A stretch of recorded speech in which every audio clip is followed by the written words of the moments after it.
Hello friends, नमस्ते। Sumita kitchen corner में तमारुं स्वागत है। आज આપણે બનાવીશું પનીર પરોઠા। તો આજે આપણે એકદમ સોફ્ટ એવા પનીર પરાઠા બનાવશું।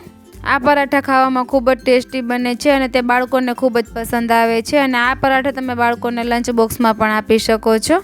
તો ચાલો બનાવીએ પનીર પરાઠા। જો રેસીપી સારી લાગે તો વિડીયોને લાઈક કરજો, શેર કરજો અને ચેનલને સબસ્ક્રાઈબ કરજો। तो સૌથી પહેલા આપણે પનીર પરાઠા બનાવવા માટે પરાઠાનો ડો તૈયાર કરવાનો છે। તો આપણે 2 કપ ઘઉંનો લોટ લીધો છે।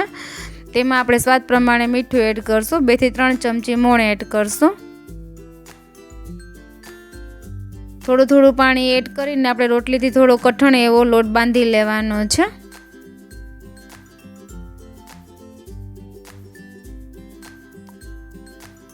તો આ રીતે આપણે ડો તૈયાર છે, તેને આપણે એકદમ સારી રીતે કોણી લેશું।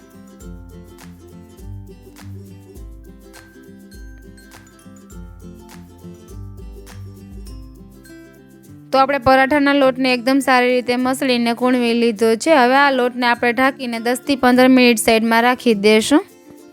ત્યાં સુધીમાં આપણે પનીરનું સ્ટફિંગ તૈયાર કરી લેશું। તો આપણે આ રીતે 200 ગ્રામ પનીર લીધું છે, તેને આપણે ગ્રેટ કરી લેશું।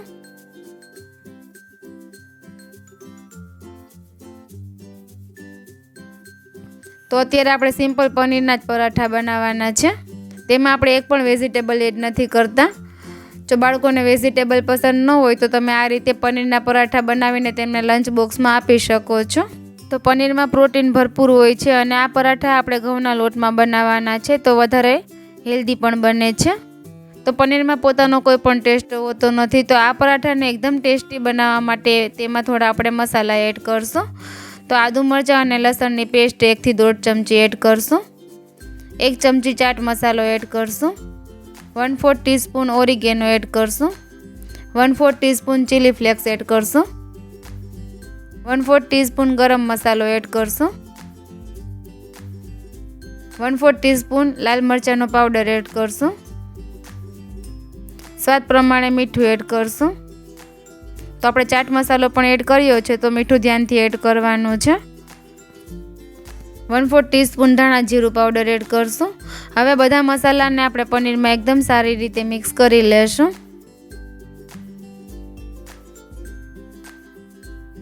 તો આપણા બધા મસાલા એકદમ સારી રીતે પનીરમાં ભળી જાય તે માટે તેને આપણે થોડું હાથેથી આ રીતે મસળીને મિક્સ કરી લેશું।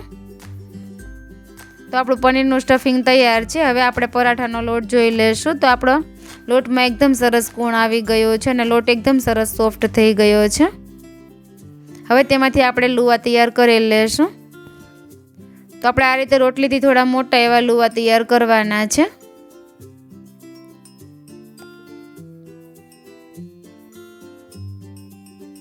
તો આપણે આ રીતે બધા લુવા તૈયાર કરી લીધા છે। હવે આપણે એક લુવાને લઈને આ રીતે સૂકા લોટમાં ડસ્ટ કરશું। હવે આ લુવામાંથી આપણે રોટલીથી થોડું મોટું એવું ગોળ પરાઠું વણી લેશું। તો અત્યારે આપણે સ્ક્વેર પરાઠા બનાવવાના છે। તો પહેલાં આપણે આ રીતે રોટલી ટાઈપનો ગોળ શેપ આપી દઈશું।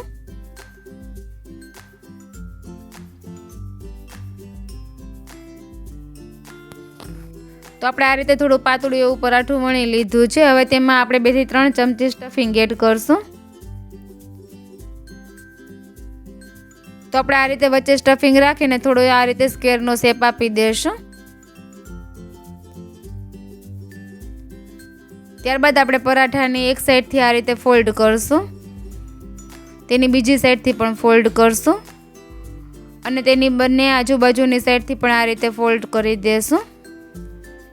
આ રીતે પોકેટ પરોઠું બનાવવાથી તમે ઇઝીલી પરાઠાને વણી શકશો।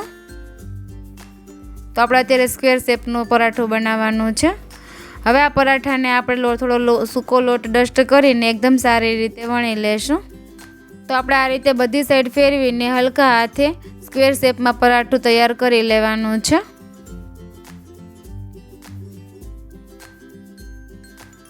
તો આપણું પરાઠું વણાઈને તૈયાર છે। તમે જોઈ શકો છો પરાઠું એક પણ જગ્યાએથી ફાટ્યું નથી અને તેમાં સ્ટફિંગ પણ એકદમ સરસ આરપાર દેખાય છે। તો તમે આગળ અને પાછળથી બંને સાઈડથી પરાઠું જોઈ શકો છો। આ રીતે આપણે બધા પરાઠા તૈયાર કરી લેશું। જો આ રીતે તમે પરાઠું બનાવશો તો તમને ખૂબ જ ઝડપથી અને ઇઝીલી બનાવી શકશો। હવે આપણે પરાઠાને શેકી લેશું। તો આપણો તવો ગરમ થઈ ગયો છે। તો આ રીતે એક સાઈડથી થોડું શેકાઈ જાય ત્યારબાદ આપણે સાઈડ ચેન્જ કરી લેશું।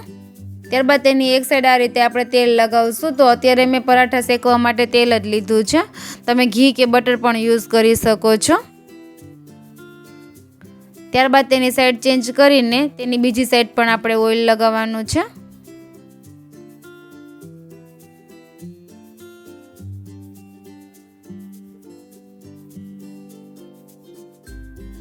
થોડું પ્રેસ કરીને તેની બીજી સાઈડ ચેન્જ કરી લેશું। તો તમે જોઈ શકો છો આપણા પરાઠા એકદમ સરસ ફૂલે છે। તો આ રીતે બંને સાઈડ ફેરવીને એકદમ ક્રિસ્પી એવા પરાઠા શેકી લેશું।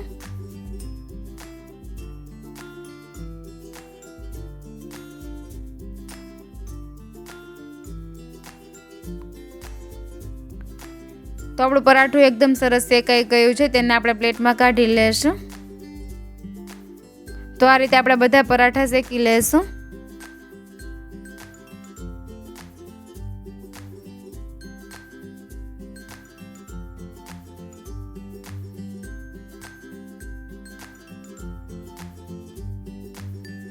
તો આપણે એકદમ સુપર સોફ્ટ પનીર પરાઠા તૈયાર છે। તેને તમે ટમેટો સોસ કે શેઝવાન ચટણી સાથે એન્જોય કરી શકો છો।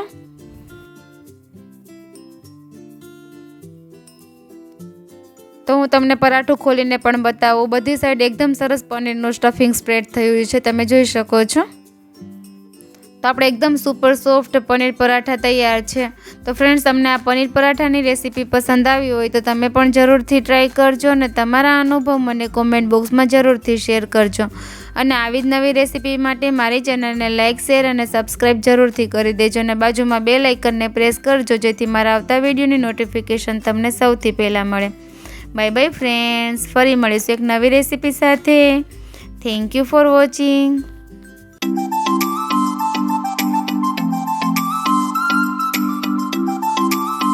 તો ફ્રેન્ડ્સ, તમને મારી રેસીપીઓ પસંદ આવતી હોય તો મારી ચેનલને લાઇક, શેર અને સબસ્ક્રાઈબ જરૂરથી કરી દેજો અને બાજુમાં બેલ આઇકનને પ્રેસ કરજો જેથી મારા આવતા વિડીયોની નોટિફિકેશન તમને મળતી રહે।